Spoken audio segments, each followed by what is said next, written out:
tal, amigos? ¿Cómo están? Bienvenidos a otro episodio de su podcast Mentes Críticas. Hoy un gran personaje. Miren, desde que yo tengo ya algunos años, empecé a escuchar su nombre en agendas periodísticas, en reportajes, en cobertura, desde la parte de entretenimiento hasta momentos históricos que dan a Panamá, en la parte de relatos, de noticias, de información de mucha importancia. En un grupo que siempre ha tenido un balance en la parte social y periodística, y él era un rol y sigue siendo un rol importante en la parte social, que es lo que motiva. Ha sido candidato a diferentes puestos de elección, pero más allá de eso ha participado a generar una mejor sociedad. Y este gran amigo Luis Casís, que después de ya haber tenido la experiencia ya hace un año de tener otro periodo largo de estar conociendo, en este caso, Panamá, en especial Distrito Capital, hoy aquí en Mentes Críticas estará respondiéndoles muchas preguntas a ustedes. Yo las haré. Digo, no quise ser abierto para que me mandaran preguntas, pero yo haré algunas y todas van en relación de poder conocer aún más a Luis Casís, sus desafíos, sobre todo las altas y bajas que tiene un profesional que ha dedicado su vida a estar detrás de una cámara y ahora está al frente de la misma. Luis Casís, un espacio para que, le doy la bienvenida a todos los que están viendo este podcast y empezamos brevemente con un par de preguntas. Empezamos. Claro, usted diga. Mentes Críticas. Mentes Críticas. Bueno, mi amigo Baby Valderrama, y bueno, gracias por la invitación y creo que primero, esta palabra que has dicho de que se escucha en el medio, creo que primero ante Dios le doy gracias a mi padre, José Manuel Casís Bárcena, que paz descanse, hace 35 años falleció. Pero fue el hombre que nos encaminó en este mundo de periodismo, de televisión, que nos enseñó. Y gracias a Dios, hay gente que decía, a los 9 años tus vacaciones de escuela era y que voy a jugar, voy al río, voy a la playa, voy donde mis abuelos. No, nosotros nos íbamos con mi papá a trabajar. O sea, mi papá era uno de los camarógrafos y productor de Soy la Lumbrera, Panamá en Vivo, Primera Hora, Las Nubes Luz, o sea, todos estos programas de años, y nosotros nos íbamos con él de muy pequeño y él nos daba esa enseñanza de cómo armar un equipo, cómo hacer una cobertura, y creo que a los 9 años él me decía, arma el equipo tú. Y yo llegaba y armábamos el equipo y bueno, gracias a él que nos encaminó, pudimos nosotros entrar en este mundo del periodismo, de las farándulas, de programas como Entérate, que era Iván Donoso, era Adelén, muy bueno. Marisela Moreno. Muy bueno. Teníamos Ciudad Desnuda, Código 4. Bueno, RPC, Noticia y Telemetro Reporta, que fue el que más tuvimos en esos años, ¿no? Si tuviera que describirte en 3 palabras, ¿cuáles serían? Ok. 3 palabras de Luis Casís. Luis Casís. Bueno, yo diría amigable, aportador de ayudas y, bueno, amigo. ¿Qué te motivó a entrar en los medios de comunicación? Aparte de la historia que acaba de contar tu padre, te puede haber gustado o no te puede gustar, pero todos entraron al medio de comunicación, pues entiendo que tu hermano también. Claro, mi hermano fue el primero que mi papá pudo meter a RPC, y en esa productora que era aliada con RPC, que era Teleservicios, S.A., que quedaba en la vía Transímica, es donde se producía todo. Mi papá trabajó mucho con Mayín, claro, que era uno de los que trabajaba en su programa de primera edición, claro, como le llamaban en ese entonces, y nosotros hacíamos, yo me acuerdo que estábamos grabando a Mayín en su programa y yo estaba dormido abajo de una isla de edición, mientras que mi papá trabajaba, ¿no? Pero ese caminar, porque mi sueño siempre, que Luis Casís quería ser, era un veterinario. Mira tú. Yo nunca tuve desde pequeño me han gustado los animales, he tenido lagarto, he tenido culebra, he tenido guacamaya, he tenido tortugas, he tenido peces, o sea, ¿qué no he tenido Hubiera sido veterinario, así. Bueno, sí, Todavía a tiempo. Todavía Se puede, se puede. Pues está a tiempo. La profesión está en crecimiento porque la verdad que la mascota o los animales están cada día siendo parte integral de la, Claro. de la fiable vida. Ahora Antes más, no, pero ahora más. a mí siempre me han gustado los animales. Cantidad de mascotas que he tenido y siempre a la defensa de ellos en este país. Pero tú me haces la pregunta que ¿por qué Porque entramos al medio de comunicación? Yo creo que esa enseñanza que nos dio nuestro papá y ese momento que a veces uno en vacaciones, bueno, no hago nada, pero yo sí me sentía que hacía. Yo imagínate que yo de pelado, menor de edad, tenía casi 15 años, montamos una pequeña empresa con un vecino, Alberto Galo se llamaba, y pusimos Casís Angalo. ¿Y qué nos dedicábamos nosotros? Mi papá nos compró una cámara pequeña, usaba Super VHS, el cassette, y nosotros con eso grabábamos 15 años, bodas, todos los eventos, y cobrábamos $20, $25. y le fue bien, ¿no? Y nos fue bien, o sea, todo el mundo nos llamaba para los eventos y eso nos fue gustando que, bueno, en el caminar de mi papá, que nos enseñó, yo a los 10 años, como te dije, ya nosotros sabíamos que era estar en un medio de comunicación. Entonces, tú trabajabas de joven, pongámoslo así, la cultura del trabajo. Yo te iba a hacer unas preguntas sobre el tema de la cámara. Si tú pudieras viajar en el tiempo, ¿qué consejo le darías a la versión más joven de Luis Casí? Tú tienes que ser, mira, yo he visto ahora, si en este entonces, hoy día, estuviera iniciando Luis Casís, yo creo que no estuviéramos en Panamá. Estuviera allá ¿en qué país estuviera? Yo me veía en las Grandes Ligas. Digo, antes para nosotros era más difícil, o sea, los equipos. Antes la diseño, oye, firmaba, yo ser hermanita visible y no era que era fácil. Claro, yo comencé a utilizar 3/4, que era la grabadora de este lado, la cámara. ¿Cuánto pesaba eso? Yo creo que todo el mundo me dice a mí si yo alzo pesas, yo no alzo pesas. En mi vida me he inscrito en un gimnasio. Eso es eso, ¿eh? Eso era el peso que uno cargaba. La adrenalina, igual como las coberturas de los disturbios en la calle, porque eso es lo que nosotros nos estábamos haciendo las coberturas, por lo menos mi hermano y yo, era siempre. Y no solamente el cassette. Imagínate, cuando tú te ibas, que llévate 2 cassettes, los cassettes eran de este tamaño. Sí. Yo me acuerdo una historia que una cobertura de mi hermano, y por una exclusiva, venía del interior y paran el helicóptero encima de RPC en Cayecú, en Caledonia. Y mi hermano agarró el cassette y lo envolvió y lo lanza del helicóptero para que cayera a donde el lobby, en la entrada de RPC, ahí la agarraron y tiraron el cassette de una vez. Entonces, todo lo que hacíamos, ahora con redes sociales nosotros fuéramos sido reyes. Entonces, había una gama de competencia entre camarógrafos de los medios de comunicación y hasta los periódicos, porque antes los periódicos te sacaban una portada de una exclusiva. Nosotros en ese entonces peleamos para ver quién tenía la exclusiva al mediodía o a las 6 de la tarde.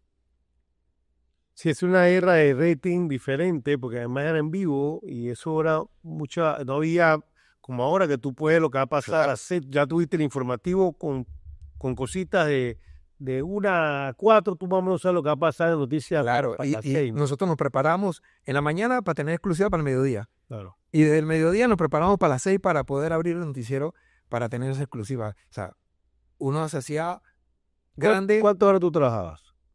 ¿Tú crees que tenías un horario? Yo le daba vuelta al reloj. Te da un contrato que tienes tal horario de tanto horario. Le da un horario normal, pero nosotros en las coberturas le damos la vuelta al reloj. Tú no controlabas el tiempo ni eras dueño del destino de qué pasaba. Era dinámico, que pasaba algo y te tenía que dar ahí. Teníamos todos los contactos con la policía y los bomberos de este país.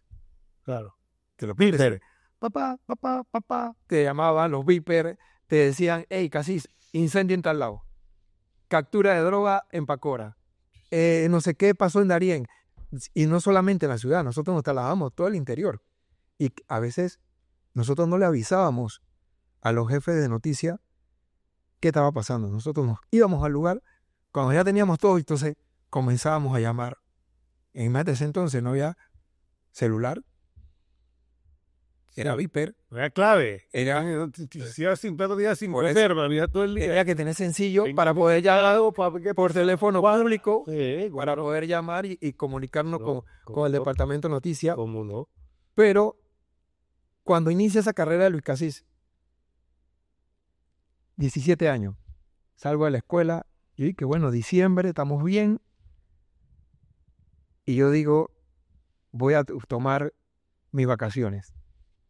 Y nunca se me olvida, creo que era 14 o 12 de enero, que mi hermano me dice el Julio Miller que quiere hablar contigo. Julio Miller. 17 años, yo le digo, y eso es que vas a hacer mis vacaciones, porque mi hermano ya era Claro. camarógrafo de RPC Televisión. Y yo le digo, hey, pero si yo no tengo cédula, no tengo licencia, no te preocupes, pero ve y escucha qué te dice. Yo fui, hablé con Julio Miller y me dice, es para que empieces el lunes, como camarógrafo de noticias. Con su programa. O él era Director de noticias de RPC. Y yo le digo, no, pero mira, yo le di vuelta y mi hermano llamó a mi papá y le dijo a mi papá, papá, a Luis lo quieren contratar y él no quiere, le está dando vuelta. Y tú sabes que hablaba ese señor. Te vendió. Tuve que ir, empecé 17 años y así me fui hasta cumplir casi 35 años en una sola empresa. ¿Dónde tú naciste? ¿Dónde creciste? ¿Dónde te educaste? ¿Cómo? ¿Tú eres de Cerro Viento? No. Yo soy del Chorrillo. Tú eres del Chorrillo. Ahí empezaste. Calle 21 del Chorrillo, edificio San José. Ok. ¿Y estudiaste a dónde? Estudié en la República de Ecuador Ok. y en el Comercial Panamá. Comercial Panamá. ¿Qué estudiaste ahí? Después toda la parte técnica de Toda la parte comunicación técnica de comunicación. Después traté de agarrar publicidad y mercadeo. y mercadeo, que eso fue lo que más me manejé ahí, pero bueno, no la terminé. Claro. Y me fui con empíricamente, a Dios lo que tú has visto, lo que se vivió en esos 35 años, que a veces la gente dice, pero si mira, y te voy a decir que no me da pena decirlo, yo empecé jalando cable. Yo me iba con mi papá y mi papá era el que estaba en los eventos en vivo y yo era el que estaba atrás ayudándolos con los cables. Después me llamaron para asistente en unos eventos que era Pura Vida, en eso era de RPC, que iban para el interior. Yo dije, bueno, yo voy a asistir. Y así yo empecé. De ahí paso a ser camarógrafo. De ser camarógrafo paso a los programas nacionales, como Entérate, Código 4, toda esta gama. Se me da la oportunidad ahí con Juan Carlos Barreiro y Karim de Faría, Katia Vargas, que me dicen, oye, yo le dije, yo tengo una idea de hacer un programa. Era como un Cox panameño. Claro. Este programa es gringo, pero Claro. como yo era el que hacía todas las coberturas de Crónica Roja en la calle, todo lo que tiene que ver con fuego, incendio, balacera, todo lo malo de este país, estábamos haciéndolo, me tocaba a mí. Y yo, todo ese material, yo lo tengo guardado todavía. Tengo una maleta guardada. ¿Tienes maleta de guardar? Si te pasó cuándo va a salir eso en tu Instagram y tu cosa. No, yo no, eso la cosa. Quiero comenzar a sacar estos videos. Viene la cosa. Porque son coberturas reales. No es de que me llegó el celular, me llegó un video. No. Ni edición ni nada, directa. Nosotros estábamos en el lugar de los hechos y nadie nos puede echar cuentos de las coberturas. Dime qué pasó. Tú tienes que esperar que te den la información bien. No. Nosotros estábamos en el lugar. Y esto me dio esa oportunidad de crear un programa que se llamaba, fueron 23 programas que iba los lunes a las 7 de la noche en Telemetro. Se llamaba VIP. VIP, sí, VIP. Videos impactantes de Panamá. De acuerdo. ¿Qué día era? Eran los lunes a las 7 de la noche. Y bueno, se me dio la oportunidad de ser el camarógrafo, el presentador y parte de la edición, porque el programa lo llevaba en conjunto con Roberto Santoya, que era mi amigo, y pudimos crear ese programa por 23 series que hicimos de ese programa de 1 hora cada uno. De 1 hora. Entonces, ¿qué hacemos? Poco trabajo eso. ¿Qué hacíamos nosotros? Buscábamos las historias, por lo menos un incendio, y buscábamos a los que participaron, a los bomberos, a las personas que se les quemó la casa. Ellos claro. comenzaban a transmitir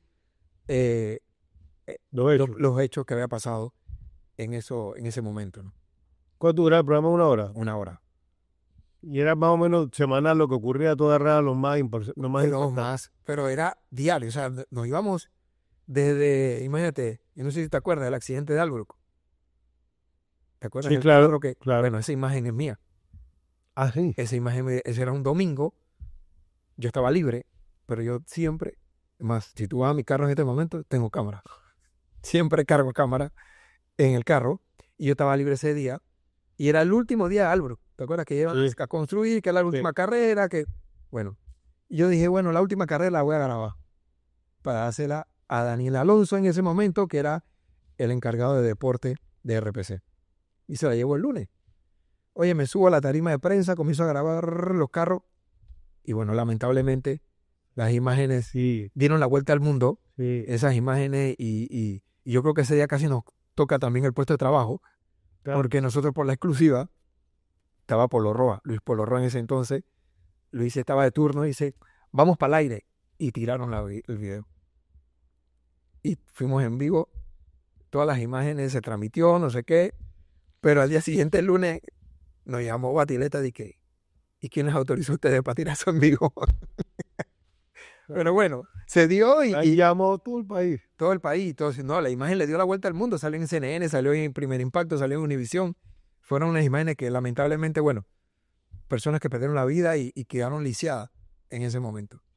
Tú estás en una labor social incansable, tienes ya varios años también de que bajo tu experiencia profesional y todos los caminos que has recorrido, pues en la parte de estar detrás de una cámara, eres amantes de los animales y yo creo que una cosa a la otra también tienes una formación social amplia.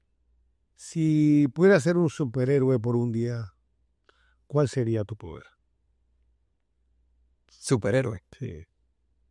Dicen, hoy te hemos bendecido con ser superhéroe. No, pues no tiene que ser superhéroe. ¿Cuál sería? ¿Qué poder? ¿Qué poder dirías? El puesto de molino. Puesto Molino. No. ¿Qué pasaría? La mejor herramienta, Dígame. es la mejor herramienta de la que tú puedes utilizar para hacer cosas buenas en este país. Es la mejor herramienta que tú tienes para hacer las cosas bien. ¿Qué harías?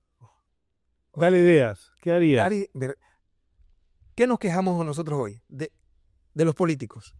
Nos quejamos de que más de lo mismo, ganan y se pierden, no nos visitan, nos abandonan, pero cuando tú vas al barrio, cuando tú vas a las provincias, cuando tú vas a las comarcas, ¿qué te encuentras? Lo mismo que tú y yo y todos sabemos que ocurre. Entonces, ¿dónde está ese fallo que tú en el momento de buscar esa oportunidad y de ayudar al país, tú te paras en un podio a prometer y a decirle a la gente, dame el voto porque yo regreso? Y no le cumples. Yo hace una semana estuve en San Joaquín y te puedo decir, el equipo que fuimos, todos los que nos decían las personas, después del 5 de mayo, y eso fue la semana pasada, tú eres el primero que llegas aquí. Y no como político. Y no es como político, sino es porque a mí me gusta ver las cosas y escuchar a la gente. Un comedor que lleva 5 años cerrado. Unas canchas deportivas de las cuales los niños, ni tus hijos ni los míos, a mí me gustaría, donde juegan mis hijos, jugarían los niños de ese barrio. Uh-huh. Una cancha sintética llena de piedra, de hueco, fea, que no te da inspiración de hacer nada. Un barrio donde salió Matador Tejada y que está totalmente abandonado por las autoridades. Que ahí le hicieron show, ahí le prendieron luces, todo en tiempo de campaña, pero hoy día están abandonados. Una comarca que tú vas y te encuentras las escuelas de rancho.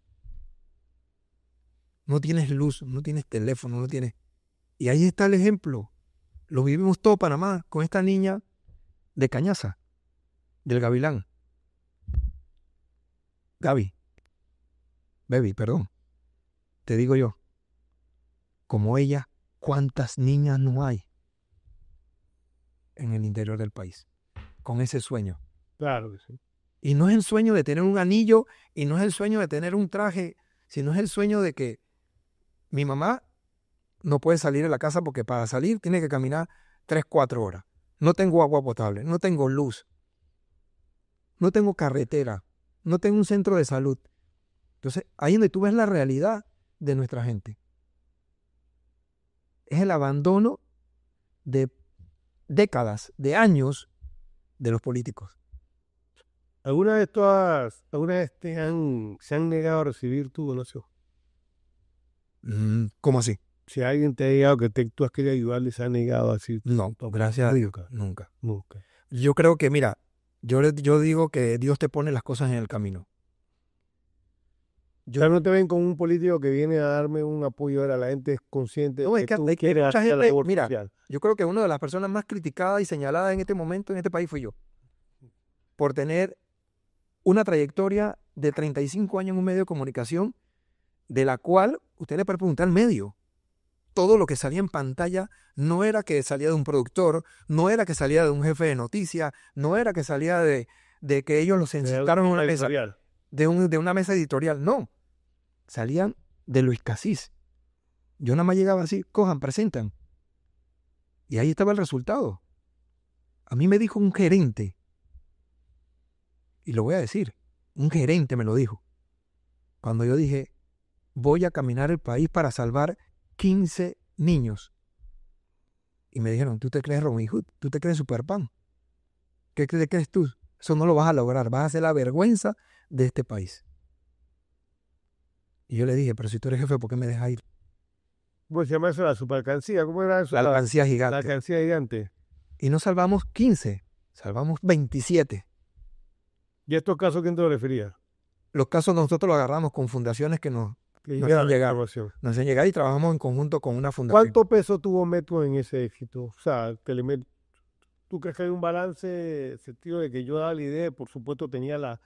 Claro, la idea, el esfuerzo, el compromiso de la gente, que la gente creyó en esa labor, que no la voy a parar a hacer, la voy a seguir haciendo. La sigue haciendo. Claro, la sigo haciendo. Digo, ahora la hago un poco menos, la hago individual con niños específicos, pero ya estamos sentados porque pienso hacer esta labor nuevamente. ¿Con una fundación? Sí, yo tengo una fundación, Fundación Luis Casís, seguimos con más, y vamos a hacerla. Ya estamos buscando los casos, aproximadamente 15 niños, que en este momento, en el Hospital del Niño, la lista pasan de más de 700 niños en espera para una operación de cardiopatía congénita. Yo no puedo creer que a mí Barcelona me abra las puertas y me diga, Casís, yo trabajo contigo de la mano. Pero no solamente es porque eres tú, sino es para salvar los niños. Claro. El gobierno pasado nos sentamos en tiempo de pandemia, tuvimos cantidad de reuniones. El señor Nito Cortizo dijo, me encanta el proyecto, le digo, no lo hagas por mí, hazlo por los niños. Que lo inaugure la primera dama, inaugúralo tú, pero no se lo pases a ningún director, no se lo pases a ningún ministro, hazlo tú. Y fue lo primero que hizo. Tuvimos reuniones, los doctores de Barcelona vinieron a Panamá y el proyecto ya estaba. ¿Y tú sabes cuál fue la consigna? No podemos hacer eso porque le vas a dar alas a Luis Casís. ¿Te eliminaron por tema político? Así es. Porque te iba a llevar Lo mérito. agarraron y lo metieron en una gaveta. Desde el director de la Caja de Seguro Social hasta todo su equipo. Eso no era para mí. Eso era para ellos.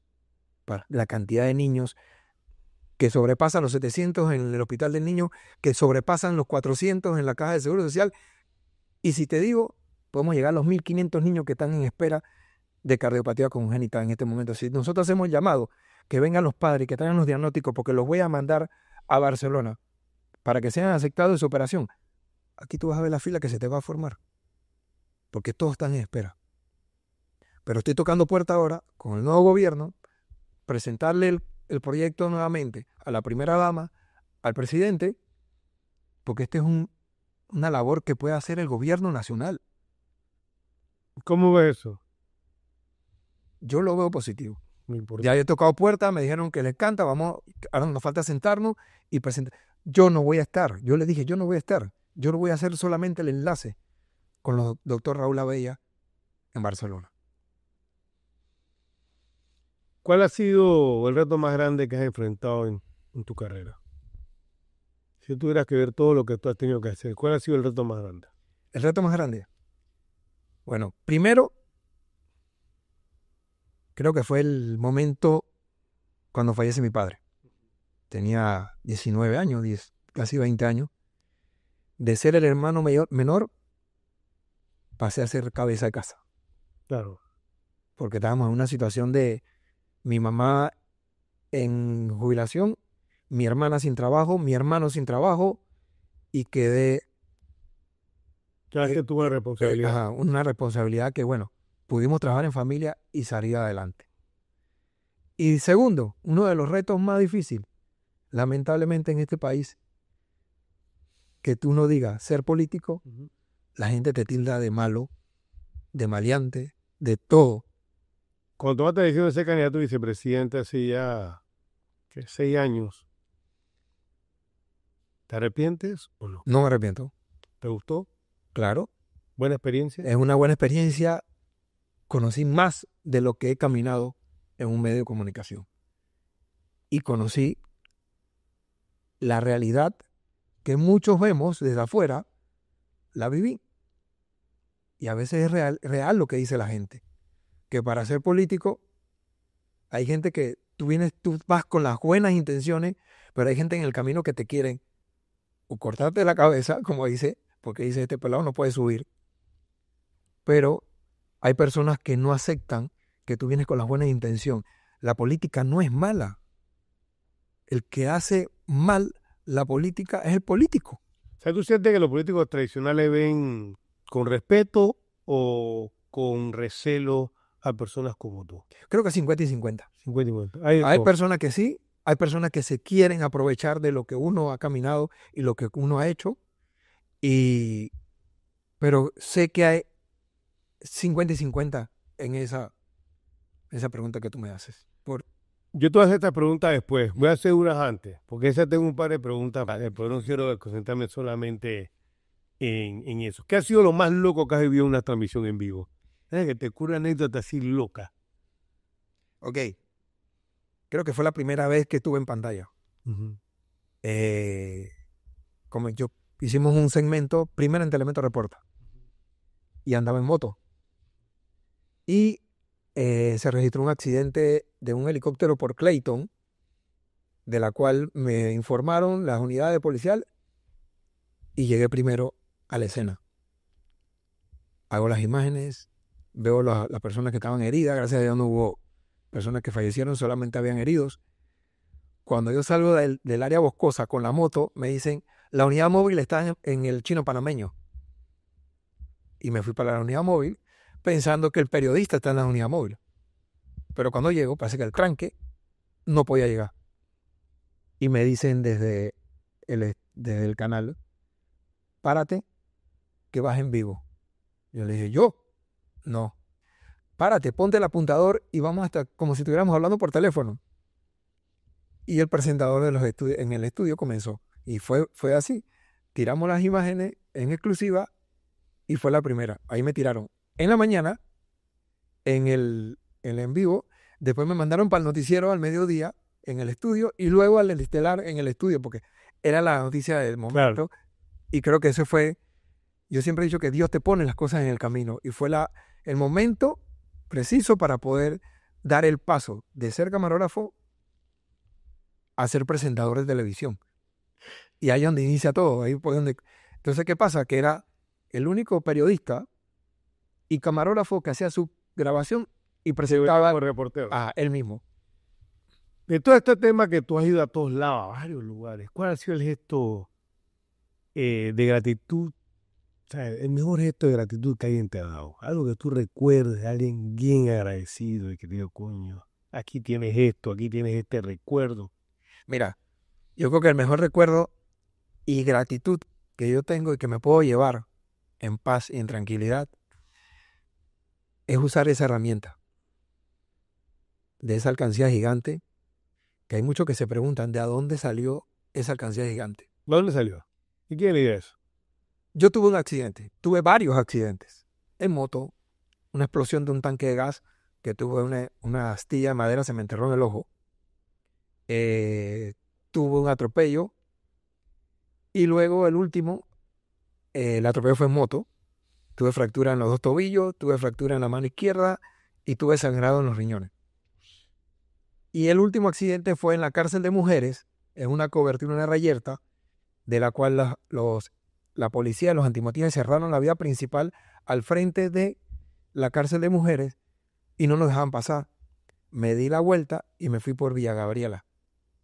Me voy al lado del cerro, habían un bus dañado, un bus Diablo Rojo, totalmente abandonado, me trepo, puse el jeep pegado, me trepé al techo del jeep y me trepé al bus.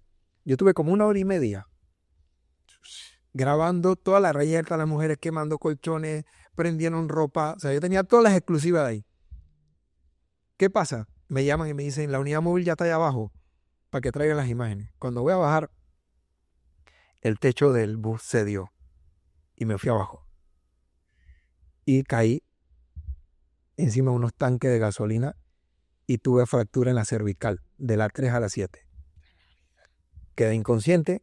Le doy gracias a Ramiro, que era el camarógrafo de TVN en ese entonces, que los policías le dijeron, casi te está goleando ahí arriba.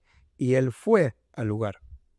Cuando él llega, él encuentra el jeep, la puerta abierta y la cámara y el trípode en el piso. Y dice, ¿y dónde estaba Casi? Dice, le robaron, no está aquí. Pero cuando me ve tirado en el piso. Él comienza a llamar, llamó a las ambulancias. Llegaron 3 ambulancias. La primera no tenía camilla, la segunda no tenía oxígeno y la tercera fue la que me pudo dar la asistencia. ¿Y era de Zoom o fue privada? Eran 2 de gobierno y la última fue privada, que fue la que me trasladó al San Fernando. Inmediatamente me metieron al cuarto de operaciones y yo tengo 2 platinas, un sostenedor en la parte de la cervical y tuve 1 año y medio sin caminar, porque era el diagnóstico de que yo no iba a volver a caminar. Perdió la movilidad en las piernas, estuve haciendo terapia, estuve concentrado en todo ese tiempo para poder rehabilitarme y gracias a Dios después de 1 año y medio, casi 2 años, regreso al medio de comunicación.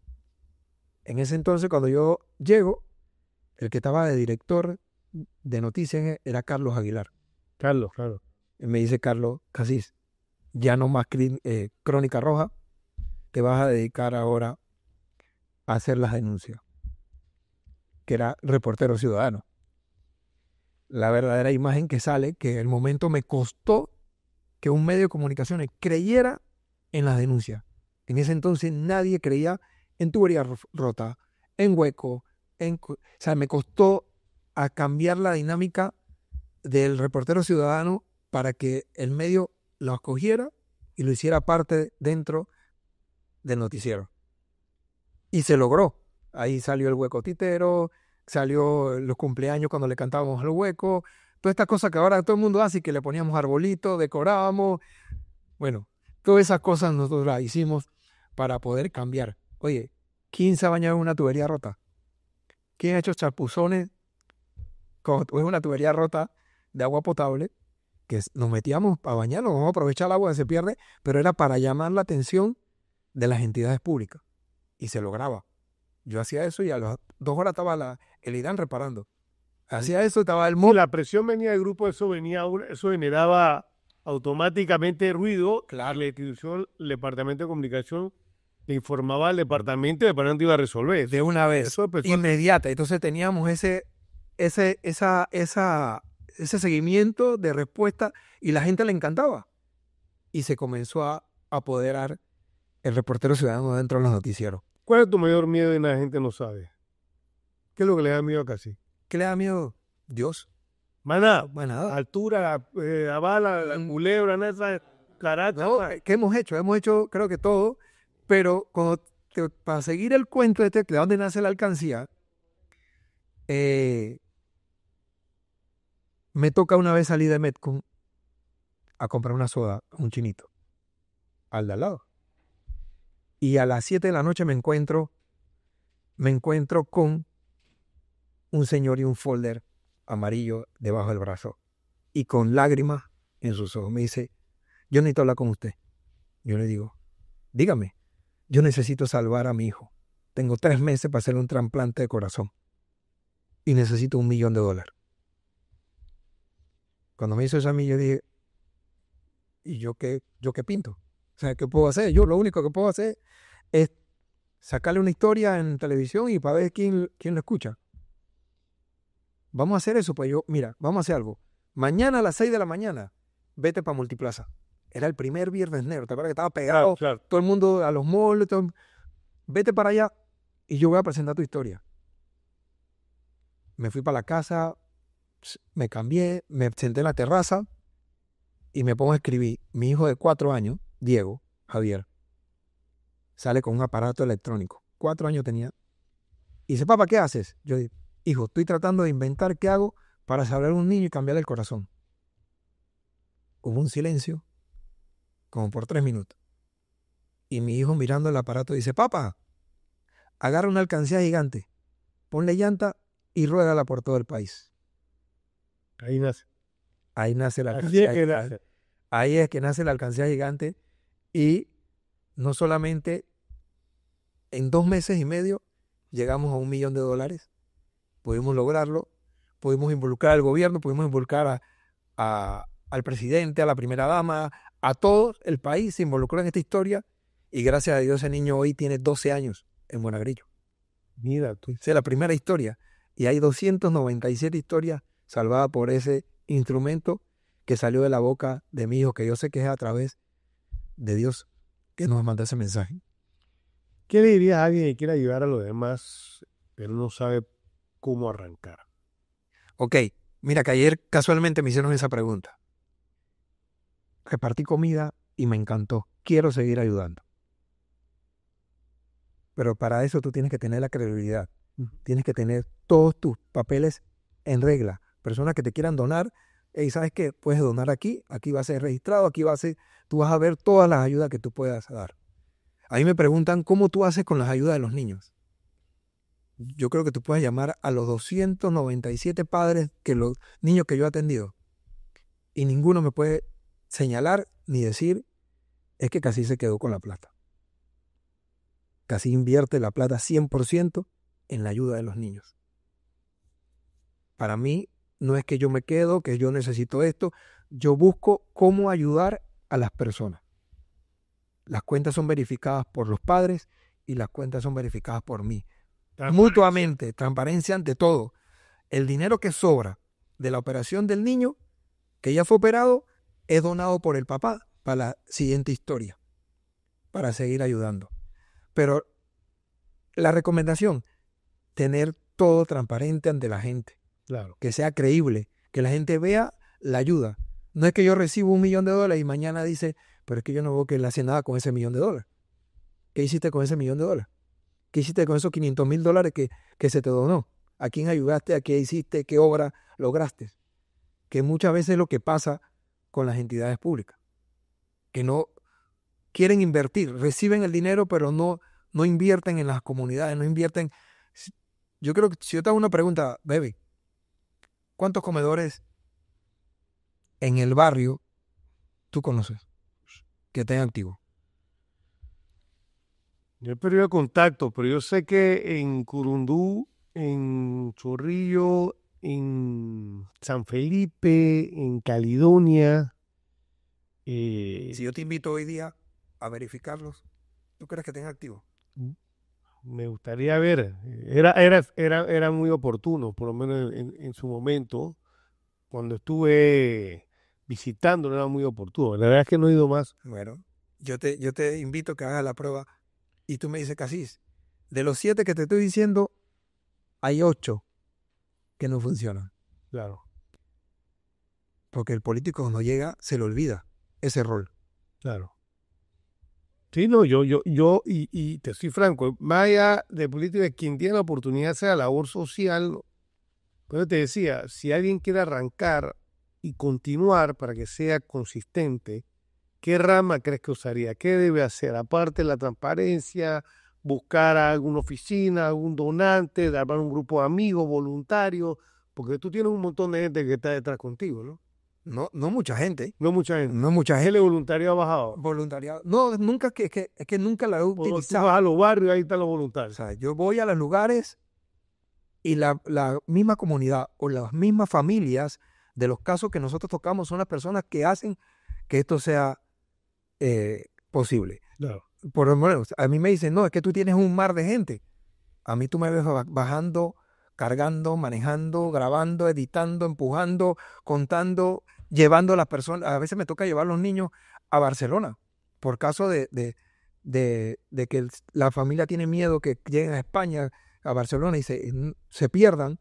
Pero este es un proceso que lleva entre Fundación de Panamá, entre Barcelona, que es Coral Family en Barcelona, toda esa ayuda que se da. Desde que tú sales de Panamá, tú nunca te vas a sentir solo en ese momento que tú vas en ese caminar para poder salvar a tu hijo. Por supuesto, eso estamos claros.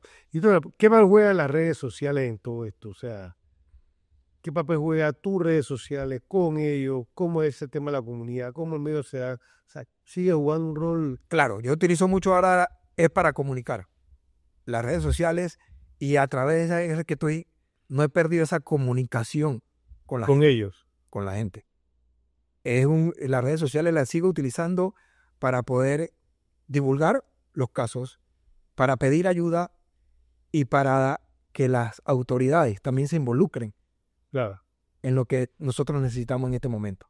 Okay. Yo creo que si aquí se hace un engranaje del despacho de la primera dama, del gobierno nacional, de fundaciones, porque no solamente la mía, hay muchas fundaciones que están haciendo un trabajo muy grande en este país, pero necesitan ese apoyo, necesitan tener esa unión entre gobierno, despacho de primera dama, el MIDES, ¿qué más? Las alcaldías, que ellos son partes esenciales de la comunidad. Ellos son los que tienen que saber la problemática de las comunidades.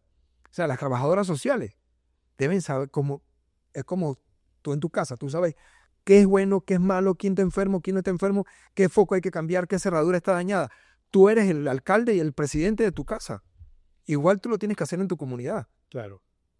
Te voy a hacer 4 o 5 preguntas políticas y después vamos con 2 segmentos. Estas 4 preguntas políticas y después hay una cosa. Desde tu perspectiva, ¿cómo se puede recuperar la confianza de la gente en la política? Ok, creo que ya te lo había mencionado.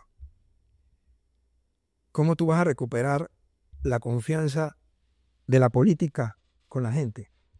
Cuando la gente vea en realidad que se están haciendo las obras, que el pueblo necesita, que el pueblo pide a gritos. Tú lo ves a diario. Cierres por agua potable, falta de carretera, falta de luz, falta de atención de las autoridades y las trabajadoras sociales en las comunidades. Cuando tú tengas esa conexión como gobierno, tú vas a tener un cambio de la sociedad. Y tú vas a decir, ven acá, aquí sí llega el gobierno, aquí sí nos apoyan. Creo que eso se ha perdido porque, ¿qué sienten? Son 3 meses de campaña y cada vez se aparecen cada 5 años. Y me vienes a prometer. Entonces pasaron 4 años y de lo que me prometiste no me hiciste. Entonces viene uno nuevo y hace lo mismo. Y esa es la confianza que el pueblo necesita recuperar. Ven acá, este man sí vino y sí cumplió. Estamos a 1 año y medio y hay muchos que dijeron que iban a cambiar este mundo y le iban a poner aire acondicionado a todo el país, porque eso nada más faltó decirlo. Pero ¿cuántos han cumplido? ¿Cuántos han hecho realidad ese sueño como comunidad? Y la gente no te pide que me traigas bolsa de comida. O sea, hay gente que tiene hambre, pero si tú le das las herramientas y tú le das esas obras que el pueblo necesita, tú vas a ver un cambio. O sea, yo no puedo salir, que mi mamá va a salir, mi esposa va a salir y que la parada está oscura, que no haya iluminación, que no haya seguridad, que no haya un centro de salud, que no haya carretera, que no haya agua potable. O sea, lo escuchamos a diario. Todos sabemos cuál es el problema que tenemos nosotros en nuestro país. Pero que la decepción del pueblo panameño, ¿cuál es? Que no se resuelve. ¿Qué tienen que hacer? Te tienen que cerrar la calle, te tienen que ir a huelga, te tienen que decirte las cosas en la cara, tienen que sacarte un medio de comunicación para que se reactive un gobierno y haga la solución de esa comunidad. ¿Qué aprendiste de tu candidatura anterior y qué harías diferente si volvieras a postularte? Te lo digo porque tú tuviste la oportunidad de ser candidato de libre postulación, que eso era un proceso de búsqueda de firmas. Posterior, tomas una decisión para unir fuerzas con Willy Bermúdez, que siendo candidato a alcalde y tú vicealcalde. Son dos preguntas puntuales. ¿Crees que debiste ir? O sea, si crees que lo que hiciste fuera lo correcto, ¿crees que hubiese sido diferente si se mantiene tu candidatura independiente o hubiese sido el mismo resultado si te sientes feliz con la candidatura? Lo que quiero saber es qué harías diferente si volvieras a postularte. Mira, o sería igual, pues. Yo siento que lo hicimos bien. Creo que Willy Bermúdez es una persona que demostró, siendo de un partido político, teniendo una junta comunal, demostró en un corregimiento que las cosas se pueden cambiar. Creo que Willy Bermúdez y Luis Casís tienen el mismo caminar y de hacer las cosas bien para esta ciudad. Hay personas que me han criticado, me dicen, te hubieras quedado solo. Claro. Tú tienes toda la experiencia en la política. ¿Tú crees que donde estaba Luis Casís solo podría hacer algo? Digo, lo demostraron ahora por una fuerza de independientes de la cual se llevaron por una bandera y por un nombre. Porque aquí hay representantes y hay gente que ha ganado puestos políticos que el 6 de mayo no sabían que habían ganado. Y que hoy día lo están demostrando. Llegaron por un cansancio, un agotamiento del pueblo panameño y el desgaste de los partidos políticos. Pero hoy día estamos viendo el resultado. Hay muchos que llegaron y dijeron, gané, no sabía. Y ganaron por esa ola del calor, que somos independientes, yo me siento independiente. Porque lo que yo he logrado para este país, lo he hecho yo. Y junto con el pueblo panameño.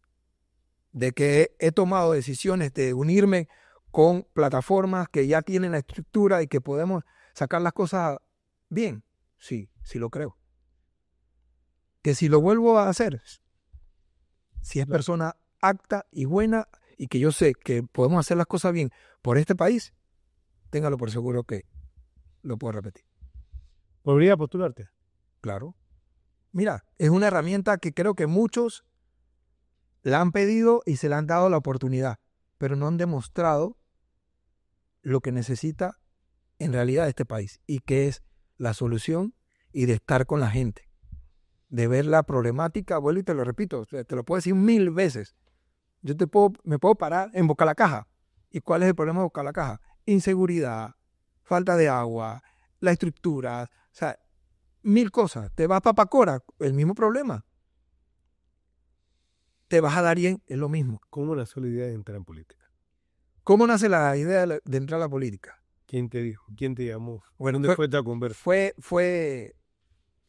Dilo. Mi última cobertura fue la llegada del Papa. Ok, la jornada mundial. La jornada mundial. Okay. Pero empezando la jornada mundial, yo le digo a mi camarógrafo Fernando Sánchez, que fue por años, le digo, Fernando, yo creo que Luis Casís llegó al límite ya de cobertura. De estar en un medio de comunicación. Pero sin empezar en la política. Okay. Yo lo dije solamente por el agotamiento, creo que ya 35 años en el medio, de estar dándole historias a este país. Y yo en ese momento se termina la jornada de la llegada del Papa y recibo una llamada del candidato a presidente Rómulo Rux. Yo la acepté. Es más, quiero que sepas que 2 días antes yo me senté en un restaurante con Gaby Carrizo. Pero no era nada político, solamente fue un café, y él te lo puede decir.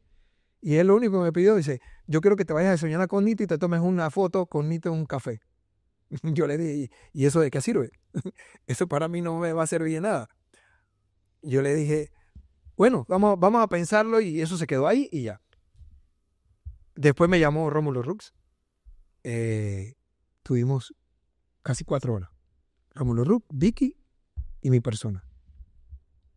Y al final yo le pregunto, ¿y en qué te puedo ayudar? Yo lo único que quiero es que las cosas salgan bien para mi país. Y él me dijo en ese momento, yo creo que tú seas mi vicepresidente. Brava. Y en ese ¿Qué te fuiste y regresaste ahí me dijiste que sí. yo le dije, no te puedo contestar. Claro. Es más, no te puedo contestar porque es una decisión que tengo que... Primero, mi familia. Claro. Yo soy muy familiar. Desde primero mi mamá, mi esposa, mis hijos, mis hermanos, mis tíos, hicimos un consenso familiar. Y fue duro dar ese paso y de buscar. Porque, ¿sabes cómo yo lo vi? Yo lo dije, esto es lo que necesito. Claro. Esta es la herramienta, baby, con un micrófono Claro. y una cámara y una alcancía gigante que logramos.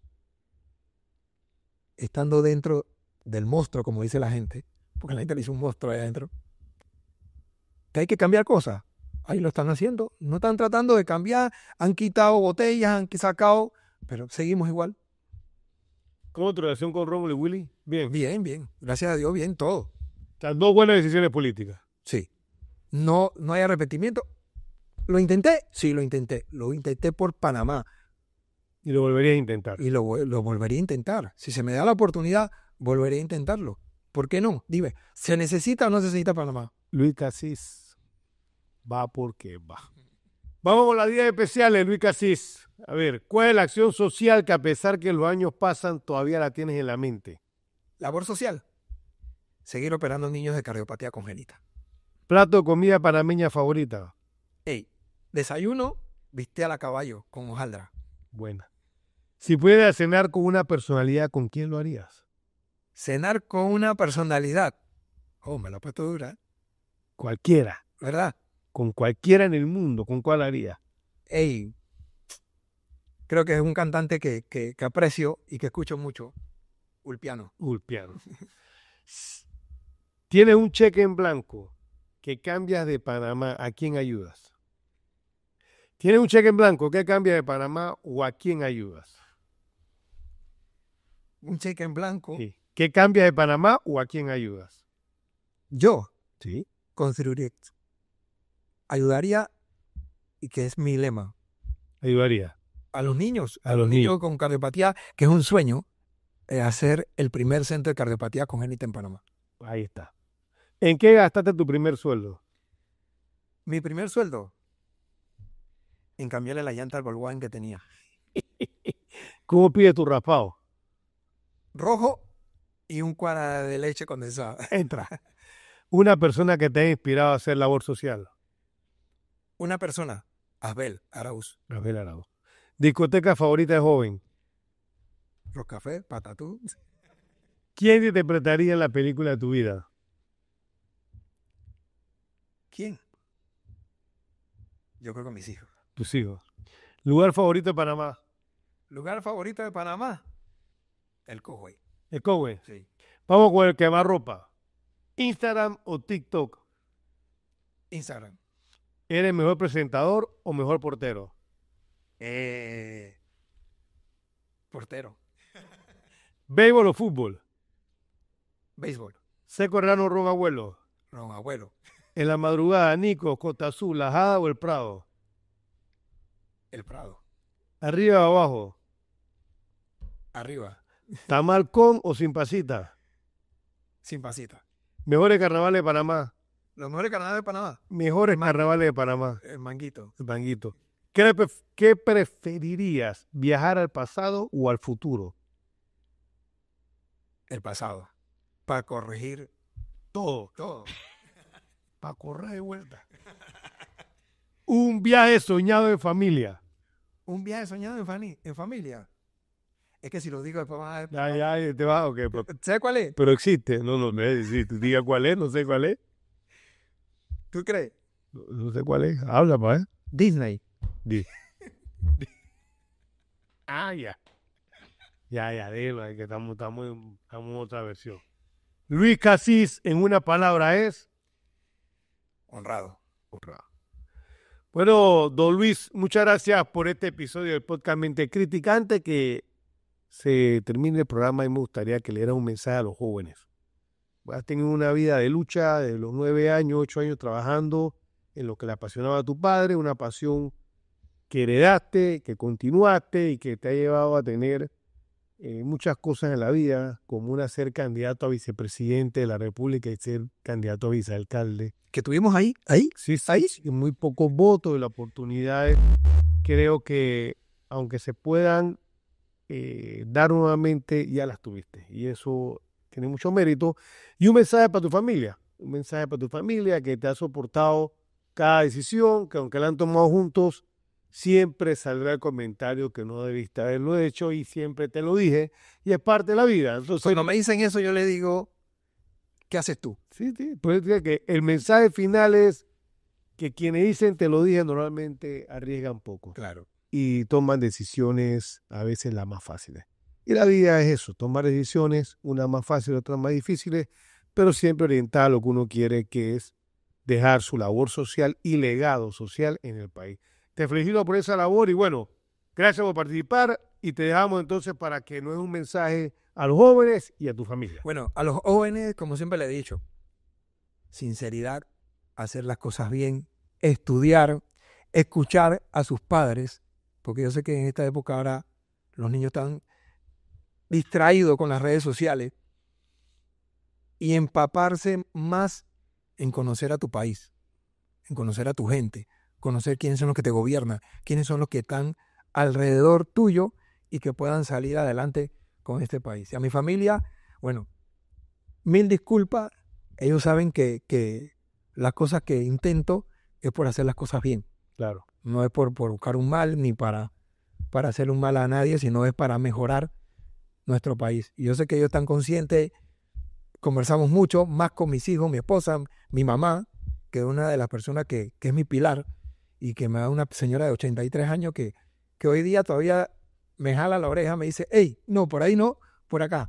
Pero bueno, agradecido con ellos, con mi hermano, mi hermana, mis sobrinos, que yo sé que ellos son ese pilar y esa gana de seguir luchando por ellos, ¿no? Así que, como digo, yo siempre seguimos con más. Eso.